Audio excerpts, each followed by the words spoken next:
In this podcast, Ben Shapiro discusses the Iowa caucuses and the Republican primary race.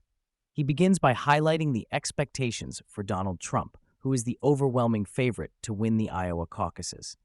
According to polling data, Trump has a significant lead over other Republican nominees, with 48% of the vote, followed by Nikki Haley at 20% and Governor Ron DeSantis at 16%. Shapiro emphasizes that the Iowa caucuses are not highly predictive of who will be the nominee, citing past winners who did not become the nominee. However, he notes that this race is different due to Trump's strong lead in every primary. Shapiro explains that the expectations for Trump are high, and if he shows weakness in the early primary, it could be a problem for him. He outlines the various paths for Trump, DeSantis, and Haley based on the Iowa caucuses and upcoming primaries in New Hampshire and South Carolina. He emphasizes that DeSantis needs to win or have a strong second-place finish in Iowa to revivify his campaign, while Haley is focusing on outperforming in Iowa and winning in New Hampshire. He also discusses the enthusiasm of Trump's supporters, highlighting their dedication and willingness to vote for him even in adverse weather conditions. Shapiro discusses the impact of Trump's support on down-ballot races in 2022, noting that there was a widespread Republican sentiment that Trump was a drag on Republican tickets.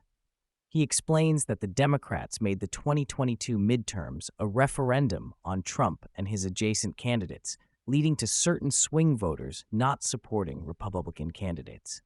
Shapiro discusses Trump's response to other candidates in the race, particularly Vivek Ramaswamy, who has been a strong supporter of Trump. He highlights Trump's criticism of Ramaswamy for staying in the race and making a case for saving Trump, despite Trump's overwhelming lead in the polls. He also discusses Trump's response to other candidates and their strategies in the race.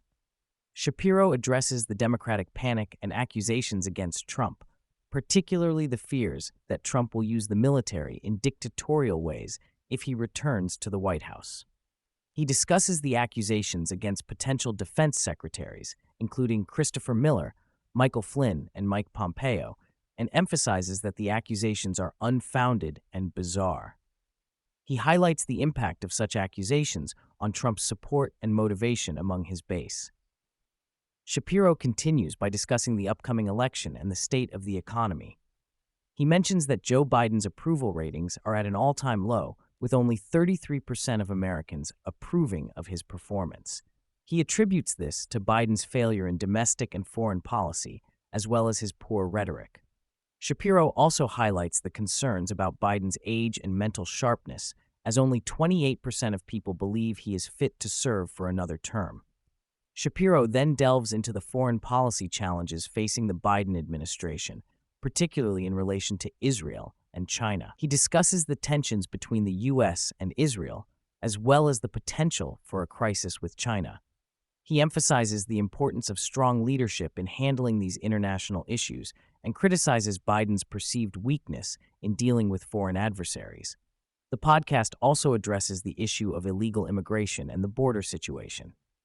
Shapiro criticizes the Democrats for downplaying the border crisis and attempting to shift blame onto Republicans. He highlights the lack of action in addressing the staffing and security issues at the border, as well as the Democrats' failure to acknowledge the severity of the situation. Shapiro then discusses the RICO case in Georgia, which is beginning to collapse due to the actions of the prosecutor. He explains that the case against Donald Trump is falling apart not because of legal reasons, but because the prosecutor in the case was found to be biased. This highlights the importance of impartiality and fairness in legal proceedings and the potential consequences of political bias in legal cases.